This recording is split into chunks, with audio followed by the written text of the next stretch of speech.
uJesu Kristu inkosi. Ngiyabingelela baba nasekhaya leZwi. Ngicela ukuletha ubufakazi. Kuthe ngiso osukwini lesi-7 emkhosini. Lapha ekhaya kwaduma izulu ngesonto. Shuthi lasha ugesi. Savuka ngoMonday kusha indlu. Ekhaya kunezindlu eziwu-2. Kusha indlu yangenzansi. Sithe sababaza indlu yangenzansi, ugesi waqhubeka kwasha indlu-ke manje la sihlala khona. Kwasha intambo, kwasha zonke igubhu, ikhiphedi nesigubhu sikagesi lesi siletha ugesi endlini. Hhayi, ngihamba ngayo ekamereni ngayothandaza, ngalunga ngayo emsebenzini. Kuthe nje ngiye emsebenzini kwakhona nje into ethi kumina, no, uNkulunkulu uyalungisa. Ngoba ugesi walapha ekhaya labantu abasifakela, kuningi nje abakwenza, but abangakwenza kahle, akwangalunga, awangaba 100%. Ngihambe ngiye emsebenzini ngibuye, ntambama lidume futhi izulu. Hhayi, kuqhume i-transformer, kuvuthe-ke futhi manje. Ubone ukuthi kuyasha, kusha iy'gxobo zikagesi, kuvuthe nje singakwazi ukulala. Sasa-decide nokuthi okungcono asihlukane, singalali sonke endlini ngoba sothi siyalala sivuke mhlampe indlu isishile. Hhayi, ngiy'buza ukuthi hawu, khona kanti lento umoya ongcwele beyisho kumina ukuthi kuyalungiswa, mase sekuyi-ekhaya sekanje. Hhayi, ngenhlanhla leyo abaka-Eskom bagcina befikile ngo-9 ebusuku, bayicima i-transformer, bawucima ugesi, bayicima ne-transformer, bathi hhayi sesingakhululeka. Bafika ngakusasa, basilungisela ugesi. Ngakusasa kuzoba u-Tuesday, bawulungisa ugesi wakhanya, balungisa baze balungisa nalokhu unkontraka lo owayesifakela khona akaye kurobhile, akangakwenza kahle, basirejistela kahle ugesi. Ngiyambonga uNkulunkulu kakhulu ngoba leyo nto ibinokungikhathaza nasemoyeni ukuthi konje uma ngiqala ngithi kumele silungise lo gesi ukuze ube according to ama-regulations nama-standard aka-Eskom, umuntu uzophuma abheke ngaphi. Ngiyambonga kakhulu uNkulunkulu. uJesu Kristu uyinkosi baba. Ngicela ukubingelela ubaba, umama, umndeni wonke wakwaNsibande, abazalwane ekhaya leZwi, abazalwane entabeni yendlu kaJehova kuyabonelelwa egameni elihle lenkosi yethu uJesu Kristu. Siyambonga kakhulu uNkulunkulu ukuthi singenile 2024 esigcinile. Baba, kunezinto ezithile engicela nje ukumbonga futhi ngazo uNkulunkulu sekuwo lo mkhosi ka-21 days. Ubaba uye wacela ukuthi kube nama-items awu-5 esiwakhulekelayo njengebandla. Baba, ngicela ukusho ukuthi kulama-items awu-5, amabili wawo bekumkhuleko wami baba, ngimcela nje uNkulunkulu, ngizicelela mina ukuthi kulo 2024 yazi uNkulunkulu ngiyamcela ukuba ngibe umzalwane okhulile emoyeni. Ngicela nje ukuthi uNkulunkulu angisize ukuthi ngimazi ngokujulileyo, ngifune ubuso bakhe. So nje ubaba uma sekhuluma ngalama items kuye kwangijabulisa nje, kwangithobisa kakhulu, and ngiyakholwa ukuthi wonke umzalwane ongenele lo mkhosi uNkulunkulu uzosisiza, kukhona izinto azozenza ezimpilweni zethu. Okunye-ke baba, sibonga izimfundiso nje kakhulu zenu ziyasikhulisa, ziyasivula amehlo. Ubaba last Sunday uye washumayela efundisa ngomphumela ukuzila ukudla okuyikho. Ubaba uye wathinta lapho athi khona inkonzo yokupha kufanele ibe qotho. Baba, ngiye ngahlabeka nje kakhulu ngoba mina ngiyazi ukuthi ubaba ngesikhathi efundisa, khona isikhathi ubaba wayesifundisa ngenkonzo yokolibo. Kwahlala nje nge-first day ubaba esifundisa, kwahlala enhliziyweni yami ukuthi ngizonikela ngemali ethile, kodwa akubange kusenzeka nje ngokufisa kwami. Kodwa nje baba kuyangikhathaza kakhulu emoyeni, akunginika ukuthula ngoba ngempela ngibonile ukuthi angiyenzanga inkonzo eqotho, angiphanga njengoba ubaba besifundisa inkonzo yokupha kufanele ibe qotho, mina angizange ngabaqotho. Kuyangihlupha baba, and ngithembisa nje ubaba uNkulunkulu ukuthi ngizocela ukuthi ngiyilungise leyo ndaba ngoba ngempela anginakho ukuthula ngayo, unembeza wami uyangilahla. Ngiyabonga kakhulu baba, usasifundisa, izinto ziyembuleka, siyakhula, siyafunda. Siyabonga kakhulu nomama imfundiso zenu. uNkulunkulu ahlale nibusisa njalo. uJesu Kristu uyinkosi. Ngiyabonga baba. Jesu Kristu inkosi baba. Ngiyabingelela kubaba, ngiyabingelela kumama, ngiyabingelela kubazalwane bonke bekhaya leZwi. Ngithi Jesu Kristu inkosi.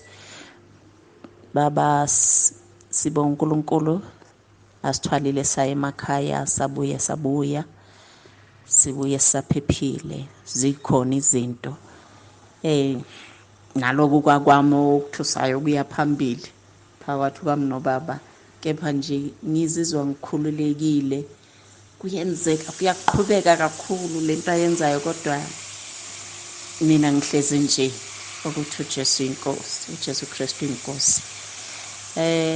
Nginofakazi baba oqandile ikhanda. Wayazi ngenze ngelinye ilanga nje before ngizoya ekhaya, kungomgqibelo, ngibeke i-beetroot ehasini. Ngithi hayi la egesini ekwi-electric izohamba kancane, ngibeka ngabo 6 ntambama on Saturday. Hey, kwenzeka ukuthi ngaphinde ngiye kule room lele ngibeke kulo le beetroot, kanti bengithi ngizoyibeka nje ngabo 7 isusa. Angenzanga kanjalo baba, kwabanga ngomgqibelo kwaze kwasa njengoba ngibeke ngo-6 ntambama. Kwasa kwaba Sunday ngavuka ngayo esontweni, angisayanga kuleyana. Mangibuya esontweni ngibuya nomunye umzalwane, asixoxe kodwa sibese abesethi asikhuleke. Ngithi mina aya siyokhuleka lapho kulela room singazophazamiseka. Masifika kulela room akungeneki. Hayi kodwa kwashisa kangaka, i-room elikhulu kangaka. Hayi abese yabona lo mama ukuthi jo ihasi yavutha. Athi hayi le hasi yo, mangithi ile ya beetroot engiyibeke ngayizolo kwi-gas stove. uJesu Kristu inkosi baba. Ngiyabingelela kubaba nakumama apostoli ekhaya leZwi nasendlini entabeni kaJehova kuyabonelelwa. Ngiyabonga Ncube inkosi uNkulunkulu. Ogibele kuwe unguye impela mzalwane, ngendlela nje kwenzeka ngayo. Baba Nsibande, ngiyambonga kakhulu uNkulunkulu. Ngeke ngambheka nje izolo, ngaze ngahleka, ngakhuleka, ngathi ngikhuluma naye, ngathi uNkulunkulu, why kwenzeke so ukuthi kulokuvuka izinto ngikhulekele zife, okukimi enyameni kungafuni ukudlula. Kunamathansela nje alokahlala awafi, nengalo yami ibuhlungu, ikiqaqamba ebusuku baba Nsibande. Kodwa nje wehlisa lezi zinto Ncube inkosi. Njengoba kwagula lo mntwana bangifonela ngakhuleka nabo.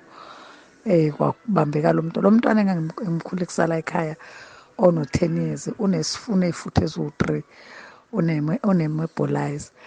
Manje ngabe sesimbambile sifuna simnebulize, simfuthe.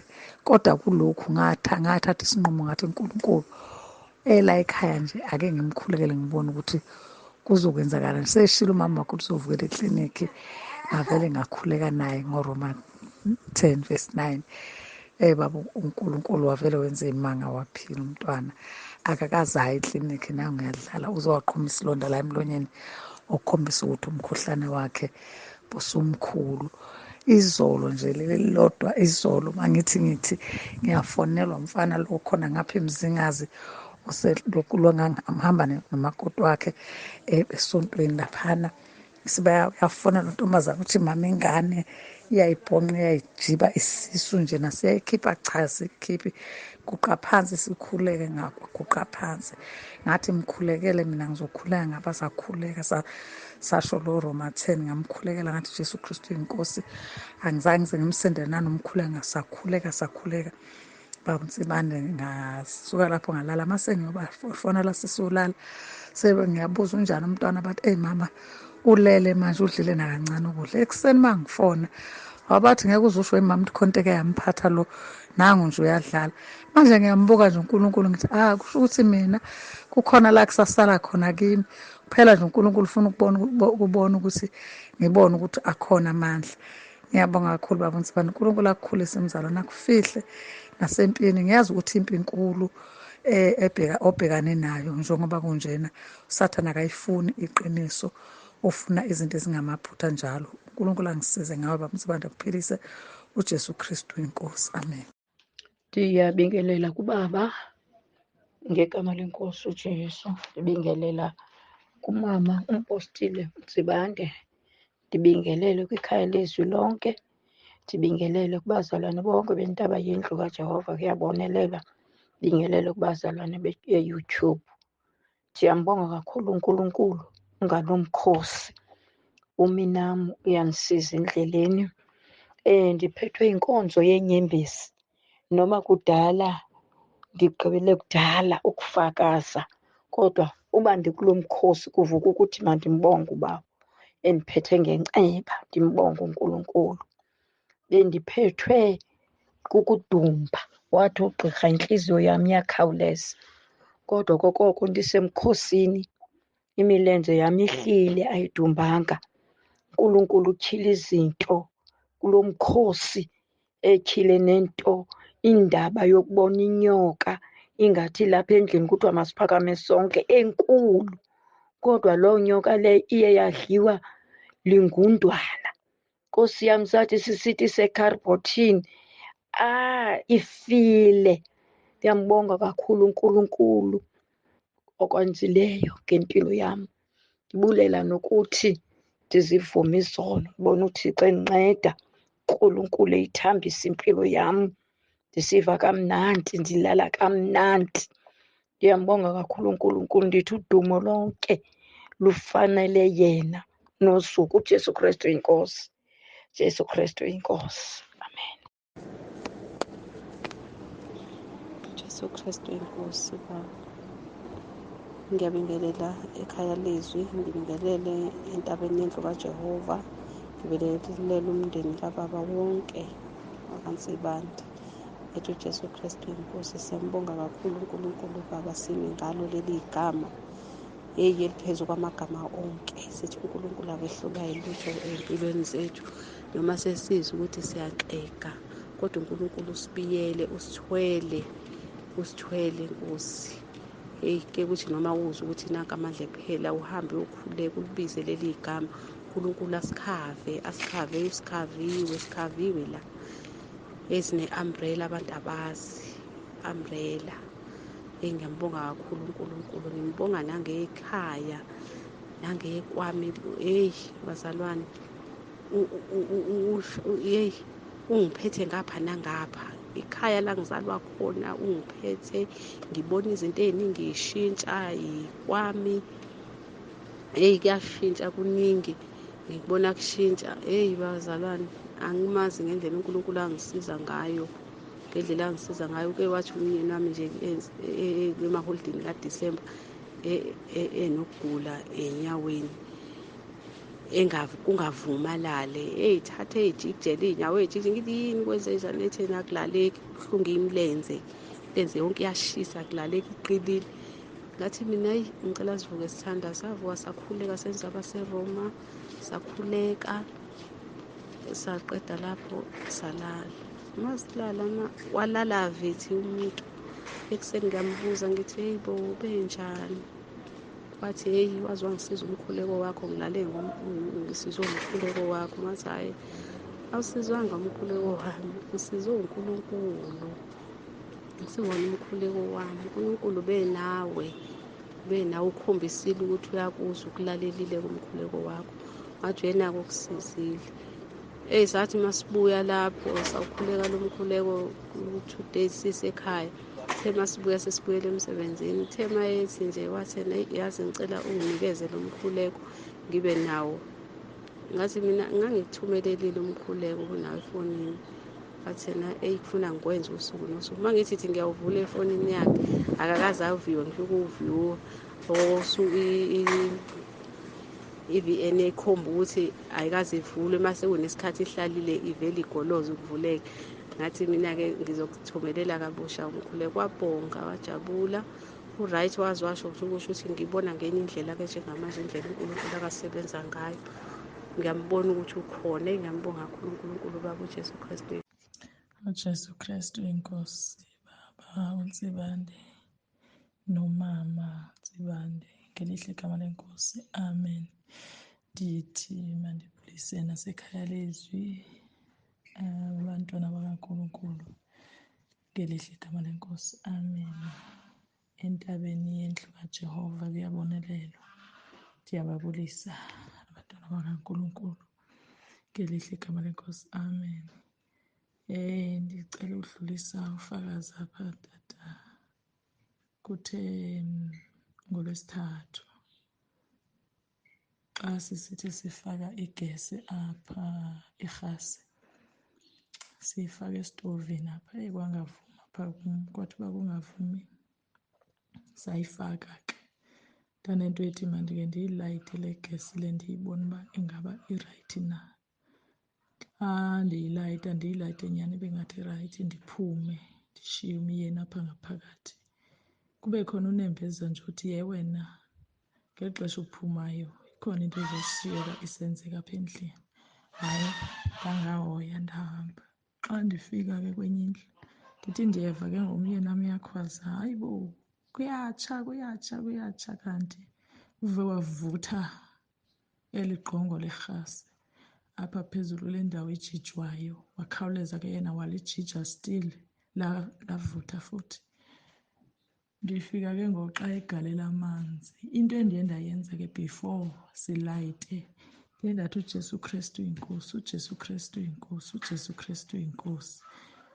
Ndahamba ke nangeli xesha sendikhwazwa ke ngoku sekwenzeka le nto, ndiyaphinda futhi ndizanise ndisitsho uJesu Kristu yinkosi, uJesu Kristu yinkosi. Elacika ilanga tya xa ndingena emnyango ndithi mandibabaze amandla kaNkulunkulu, uJesu Kristu yinkosi. Eli gama bethunani liyasebenza, liyinqaba. uNkulunkulu wethu unathi, uyasibiyela ngalo. Ndibonga amandla kaNkulunkulu, ngelihle igama lenkosi, uJesu Kristu yinkosi, amen. uJesu Kristu inkosi. Baba, ngicela ukudlulisa lo bufakazi. Ukhona intombazane ababakhe ngasekhaya kudala kodwa sebathutha manje sebeseThekwini. Kwathi nje ngo-April ngambona epostile ubhuti wakhe ethi happy birthday, ubhuti wakhe waboshwa kudala, nathi sisebancane. Kwayamanyina nje angisamkhulumi nokuthi wayenjani.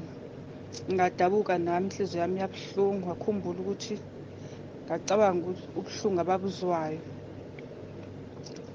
Ngalokhu nje ngambuza ukuthi bayakwazi ukukhuluma naye, bayakwazi yini ukuyombona. Bathi abakwazi ukuyombona.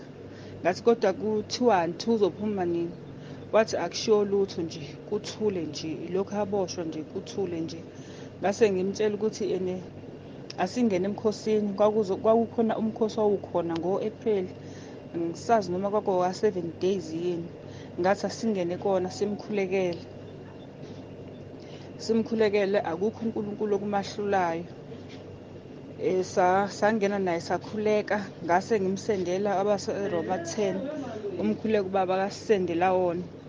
Ngathi amthumelele naye akhuleke, nathi sakhuleka. Kwathi ngo-Agasti ngezwa ukuthi sengikhohliwe nje. Ngo-Agasti ngezwa kuthiwa ubonakalile ehamba ngasekhaya. Ngase-ke ngathi hawu, untombazane lo kade sikhuleka naye akasangitsheli into esasiyikhulekela naye. Bese-ke ngalokhu nje ngamfonela. Hhayi, washo wathi hhayi, kwaba ukulibala nje, nezinto zaziningi, bebhizi. Manje-ke akangakwazi ukungitshela, kodwa wathi nje kunjalo uphumile ngo-Agasti. Manje-ke siyambonga kakhulu Baba uNkulunkulu ngawe, siyambonga kakhulu.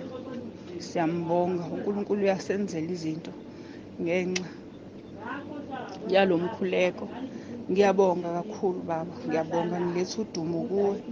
Ngithi akekho onjengaye, ngithi uJesu Kristu inkosi. Okunye baba, nami bengingazi ukuthi kumele ngenzeni, bengingazi ukuthi yini ekumele ngiyenze uma ngi-aplaya ngingaqashwa, uma ngabe ngifuna isikole ngingasitholi, ngingazi ukuthi kumele ngenzeni, ngizophila kanjani ingekho into yokuyiphilisa. Kodwa njengoba sikulo mkhosi nje, ngiyambonga uNkulunkulu ngoba sengiyazi ukuthi kumele ngenzeni, yini ekumele ngiyenze ukuze ngizokwazi ukuqhubeka nempilo.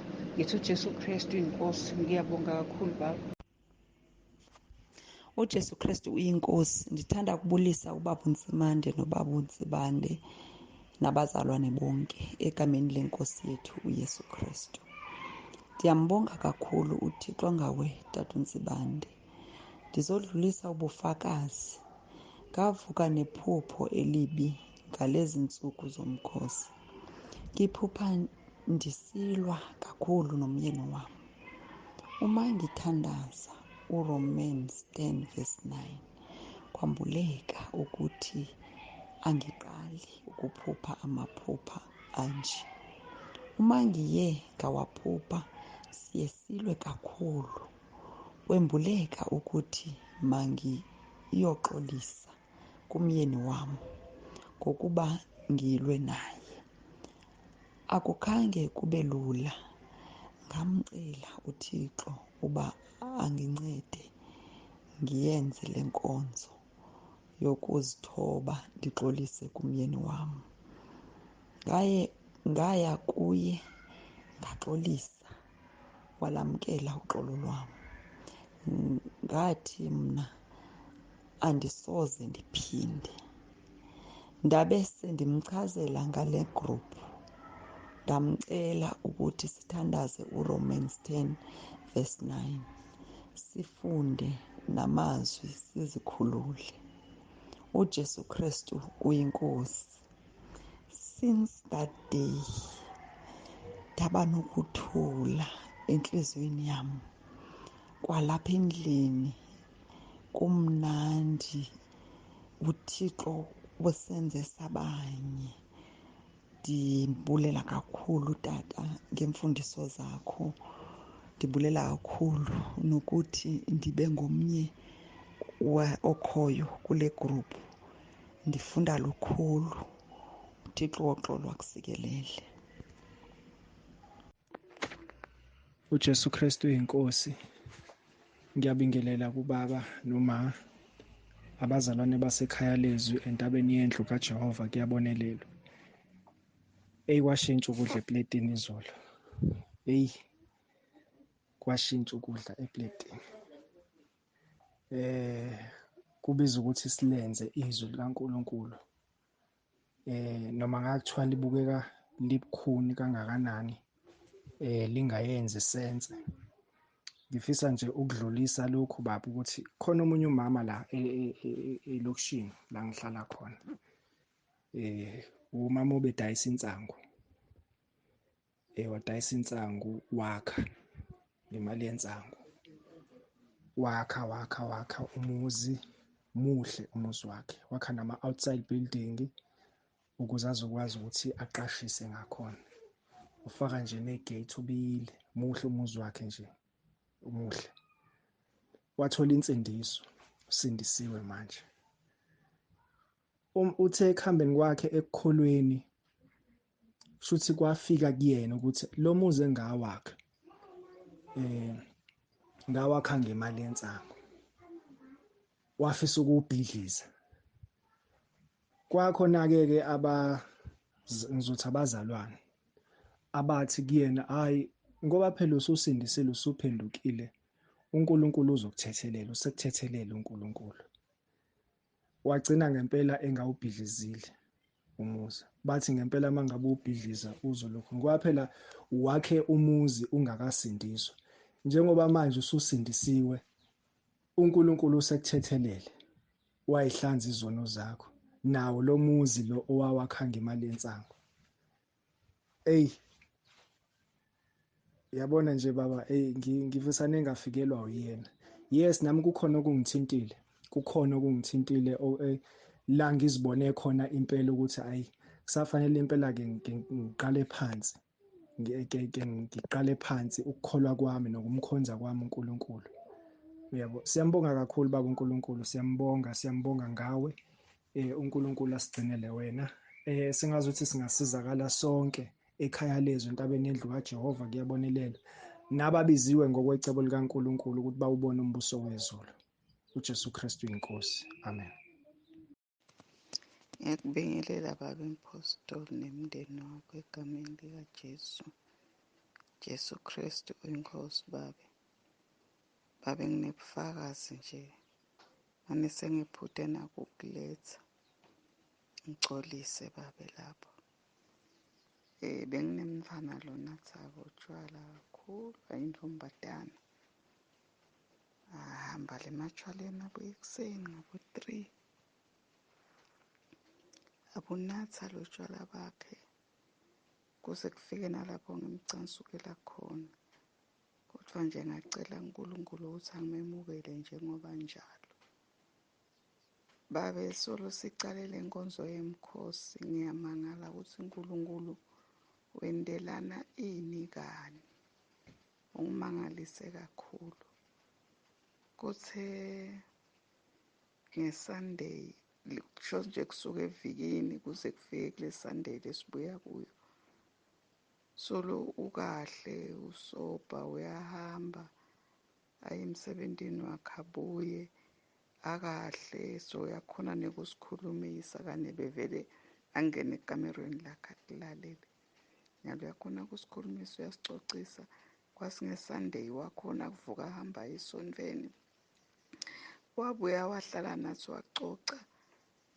Ukahle solo nanyalo sihleli naye yebabe uyangimangalisa uNkulunkulu. Uyangimangalisa solo sicalela umkhosi nje ungendela intfo letinkulu uNkulunkulu.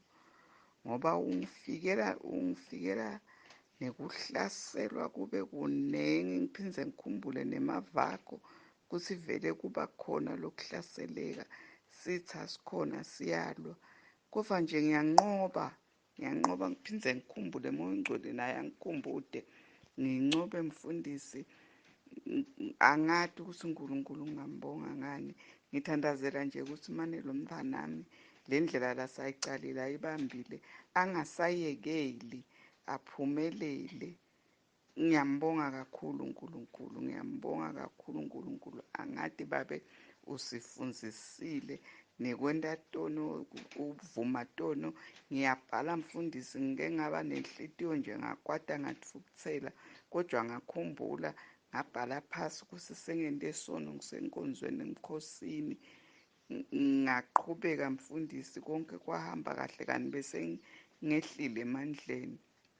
Jesu Kristu inkosi babe. Amen. Jesu Kristu uyinkosi baba. Ngiyabingelela baba Mtsibande, umama Mtsibande. Ikhaya leZwi entabeni yendlu kaJehova. Ngiyabonelelwa. Hey baba siyabonga. Ngithi nje nami angiphakamise ubufakazi kaNkulunkulu. Ngiphakamise ukubonga ubaba uNkulunkulu. Sikulo mkhosi we-21 days.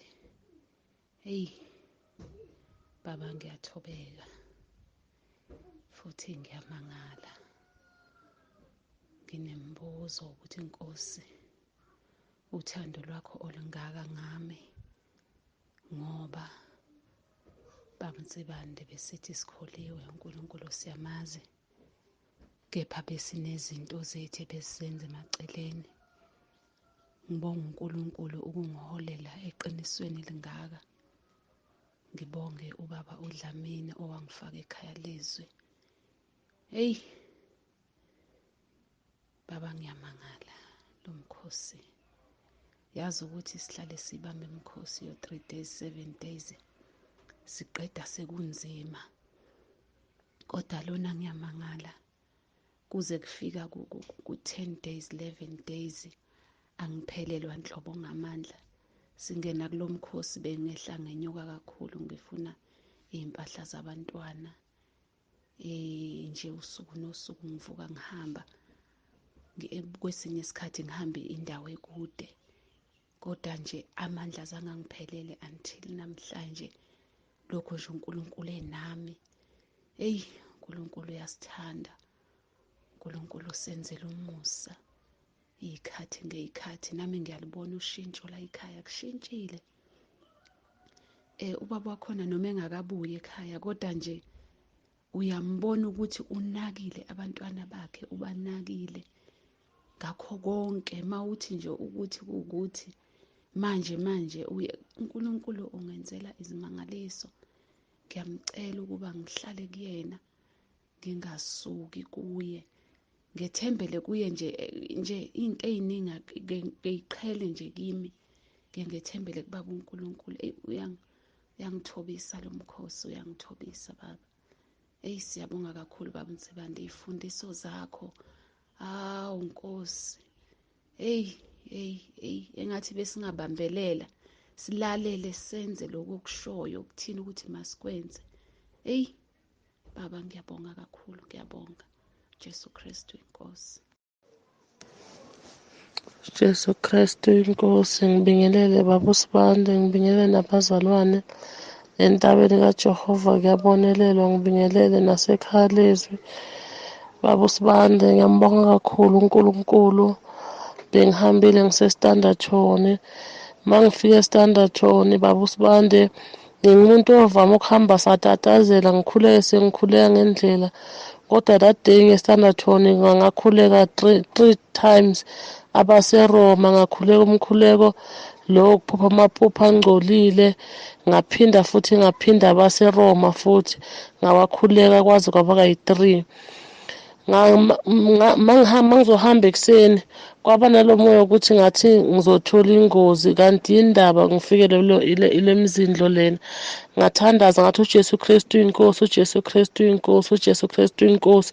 Ngiyawuhlulekisa lo moya baba uSibande. Ngithe mangifika estandardtone sengibujika, sengibuye emuva lamahasoni, sengibuyele emuva vele, sengiqonde etekisini, ngacishe ngashayiswa imoto.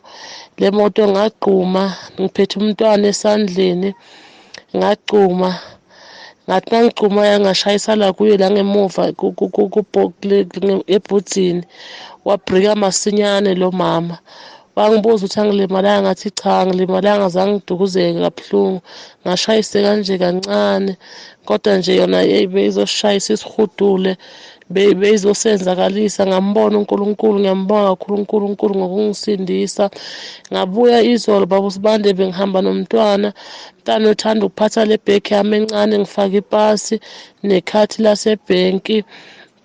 Mangihamba nomntwana saya edrobheni. Masifika edrobheni sithola ebhenki kugcwele, ngapha bayatoyitoya ekhotho, bavala indlela, asikhona ukudlulela ephephu. Salinda baba uSibande, bandlula. Bathi mabandlula umntwana walahla i-ID yami, walahla konke nekhadi lasebhenki. Ngizombonga uNkulunkulu kakhulu. uNkulunkulu sivikelekile ekhaya leZwi. Ngiyitholile i-ID namhlanje, ngithoziselwe ngomunye umama nekhadi. Ngiyambonga kakhulu uNkulunkulu, ngiyamdubisa ngithi uJesu Kristu uyinkosi, uJesu Kristu uyinkosi, uJesu Kristu uyinkosi. Bayasiza baseRoma abazalwane, and sengihamba ngenza sure ukuthi sengiyabathandaza nangizophuma ngihambe. Mawubathandazile kuyasebenza, uyavikeleka, uyaprotecteka. uNkulunkulu uyasisiza. Ngibonga kakhulu uNkulunkulu. Jesu Kristu uyinkosi baba uSibande, amen. Ngibonga kakhulu uNkulunkulu. Jesu Kristu inkosi, ngiyabingelela ekhaya leZwi entabeni kaJehova, kuyabonelelwa. Buningi ubufakazi bazalwane fanele ngabe ngiyabuletha, ngimbonga uNkulunkulu. Manje ibancane bo-3 minutes, kodwa nje ngiyakhona ukuthi into ngenza ikhawu okungcono nokuthi ngishaye isikhathi. Phapisa nje amandla kaNkulunkulu nje namanje ekuseni ukuthi ngiyabonga ukuthi unyaka uqala nje uNkulunkulu usenathi ngaso sonke isikhathi. Uqele ngiso phambi kwakhe, letha baba, ngithi nje ngiphakamisa konke ukubonga. Ngicela umndeni wami, wangigcinela kuningi nabantwana uNkulunkulu angiphe bona ezweni nasemhlabeni, sabagcinile. Namanje ngithi nje ngibonga kakhulu ukuthi uNkulunkulu ungigcinile. Phamisa nje amandla kaNkulunkulu ukuthi udadewethu ulethe ubufakazi bathi bebuhlungu ingalo yakhe, ngamkhulekisa ngamcela kuJehova, naye wakhuleka. Siguqile sisho uRoma 10:9. uRoma 10:9 bazalwane uyasebenza, ngiyawubona mina umsebenzi wakho ukuthi ngithi mina hawu yazi iBhayibheli umuntu belifunda ngale ndlela, ngilifunda kodwa ngithi angangena ekhaya lezintweni kaJehova ngiyabona ukuthi hayi impilo yami iyashintsha bazalwane, iyashintsha. Kodwa ngincela nje uNkulunkulu ukuthi angishintshe kuko konke, shintshe ngisho inyama yami, ayishintshe ngibuyele ukuba umntwana. Ngilethe futhi ubufakazi ukuthi umntwana bephethe indlebe ngale ndlela yesimanga, ethi nje indlebe ebuhlungu phakathi, mayibuhlungu phakathi ngathi khona into ezimhambayo endlebeni. Ngithi mntanami uzongisiza siguqe, asicele uNkulunkulu, akekho omunye uzosisiza ngaphandle ukuthi kufanele sithandaze sicele, yena uNkulunkulu uzokusiza. Sithandaze-ke, sithandaze Nkosi yami, sithandaze. Bese ngiyathola futhi ngingasho lutho mase siqedile. Bese ngihlise ngibese usuku ngakusasa ngimbuza ukuthi uzizwa unjani indlebe yakho? Athi uma indlebe yami i-right ngale ndlela, uma ngisezwa lutho nasendlebeni. Jesu Kristu inkosi, esithi uthandaze uRoma 10:9. Kwasho ukuthi ifoni-ke akanayo-ke njalo kula mase silala sikhuleke uRoma 10:9. Jesu Kristu inkosi, uJesu Kristu inkosi, uJesu Kristu inkosi. uJesu Kristu inkosi. Ngiyabingelela dokotela ubaba uNsibande noma Msibande. Ngithi uJesu Kristu inkosi. Baba, ngicela ukudlulisa nabo ubufakazi baba. Ngiyambonga kakhulu uKristu Jesu, ncika kaNkulunkulu. Since ngangena ekhaya leZwi kumnandi kakhulu baba. Ngiyambonga uJesu baba kakhulu.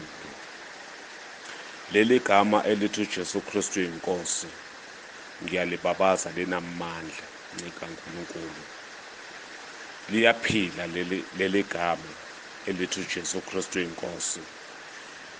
Ngike ngibuke lapho ngikhonza khona, ncika kaNkulunkulu. Bayathuka abazalwane mengithi uJesu Kristu inkosi. Ngaze ngabavulela izwi lenkosi lapho kuFilip chapter 2:9. Verse 9 kuya ku-11 baba. Ngolunye usuku ngichaza leli gama elithi uJesu Kristu inkosi. Ngiyambonga kakhulu uJesu baba, bayathuka. Baba ngiyabonga intshumayelo zonke umoya ongcwele ekusebenzisa ncika kaNkulunkulu. Ukukhuluma ngomkhosi, ufundisa umoya kaJehova ekusebenzisa baba uNsibande. Ngiyambonga kakhulu uNkulunkulu. Intshumayelo yayizolo baba neyanamhlanje baba ngithi ngiyakufunda, hayi baba uvesana ungidide ngendlela umoya ongcwele akukhulumisa ngayo ncika kaNkulunkulu. uJesu baba kubusise. Enhlizweni yami baba ngiyathokoza kakhulu, ngiyafakaza baba. Ngingenile emkhosini, sithe sina 7 days baba sisemkhosini. Ngifunda izwi lenkosi baba. Ngiyambonga kakhulu uJesu, ama-chapters awu-3 sengiwaqedile eBhayibhelini, ngiqhubeka ngifunda ncika kaNkulunkulu. Khona into okukhulume ngayo baba ukuthi masilifunde izwi likaNkulunkulu. Ngilele ebusuku ngiphupha sengathi la ngaphakathi esiswini sami baba, la sino day 7, ngiphupha sengathi izwi likaNkulunkulu liyambuleka la ngaphakathi, sengathi amapheji baba. Ngiyambonga uJesu ngalokho ncika kaNkulunkulu.